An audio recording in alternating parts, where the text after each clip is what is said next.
Wow!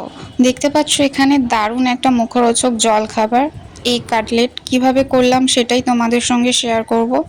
তো ফার্স্টেই দেখো এখানে আমি ডিম নিয়ে নিয়েছি। এটা সিদ্ধ করা ডিম আছে, এখানে সিদ্ধ করা আলু আছে, পেঁয়াজ আছে, লঙ্কা আছে।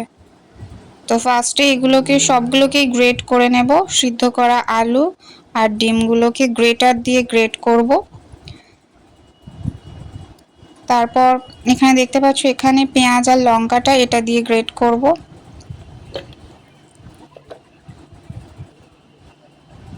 তো আমি সবগুলো পেঁয়াজ এতে দিয়ে দিচ্ছি, এটাকে আমি গ্রেট করে নেব। তো আমার অলরেডি সব গ্রেট করা হয়ে গেছে, পেঁয়াজ আছে, লঙ্কা আছে, এই যে আলু গ্রেট করে নিয়েছিলাম, ডিম। এরপর চলো কিভাবে বানাই সেটাই তোমাদের দেখাবো। প্রথমে আলুর পুরটাকে তৈরি করার জন্য কড়াইয়ে তেল গরম হয়ে যাবার পর সেখানে পেঁয়াজগুলো দিয়ে নিলাম। হালকা হালকা করে লাল হয়ে যাওয়া পর্যন্ত এটাকে নাড়বো। তারপর একে একে সব মশলাগুলো দিয়ে দেব। অল্প আছে এটাকে আমি নাড়বো। তারপর দেখতে পাচ্ছ এখানে আমি হলুদ দিলাম, ঝাল দিলাম, একটু জিরে গুঁড়ো দিলাম, ধনে গুঁড়ো দিলাম, কাশ্মীরি লঙ্কা দিলাম, গরম মশলা দিলাম, দিয়ে ভালো করে এটাকে নাড়বো। তারপর এখানে সিদ্ধ করা আলুটা যেটা আমি গ্রেট করে রেখেছিলাম সেটা এখানে দিয়ে মশলাটা মানে আলুর পুরটা ভালো করে এটাকে একটু কষে নেব। লঙ্কা দিয়ে দিলাম, তারপর সিদ্ধ করা ডিম, গ্রেট করা ডিম সেটা দিয়ে দিলাম, দিয়ে ভালো করে নেড়ে চেড়ে আমি পুরটাকে রেডি করে নেব। এটাই হচ্ছে কি কাটলেটের মেন পুর। তো আমার অলরেডি হয়ে এসছে। এবার কড়াই থেকে নামিয়ে হাতে ভালো করে তেল দিয়ে কাটলেটের শেপগুলো করে নেব। অলরেডি করা হয়ে গেছে দেখতে পাচ্ছ। একটু মোটা মোটা শেপ করতে হবে, না হলে শেপগুলো ভেঙে যাবে। তো এরপর কর্নফ্লাওয়ারের ব্যাটারে ওটাকে ডুবিয়ে বিস্কিটের গুঁড়োতে ভালো করে 2-3 বার করে কোট করতে হবে। তোমরা যত বেশি কোট করবে তত বেশি কিন্তু মুচমুচে খেতে হবে। কর্নফ্লাওয়ারের জায়গায় তোমরা ডিমও নিয়ে করতে পারো, তো আমি এখানে কর্নফ্লাওয়ারই নিয়েছিলাম।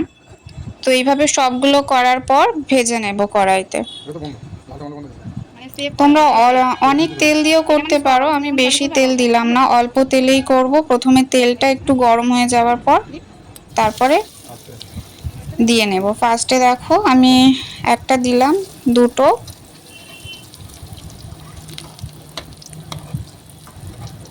তারপর এটা উল্টে দিচ্ছি, দুটোই উল্টে দেব।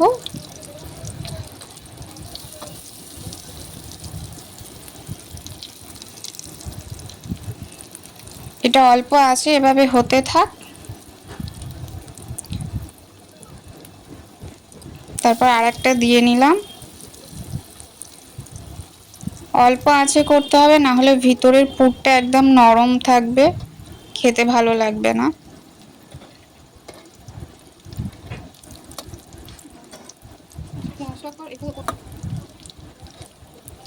তো দেখতে পাচ্ছ লাল লাল হয়ে এসছে। 2 থেকে 3 মিনিট এইভাবে একটু উল্টে পাল্টে এটাকে ভেজে নিতে হবে। তোমরা কিন্তু মনে রাখবে করার সময় বেশি করে কোট দেবে, 2-3 বার। যত বেশি দেবে তত এটা মুচমুচে হবে।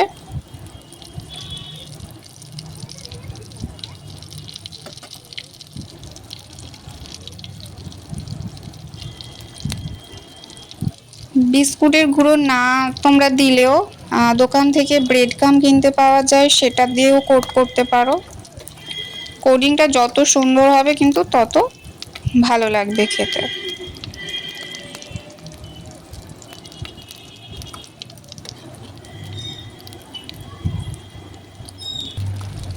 আমার অলরেডি লাল লাল হয়ে এসছে।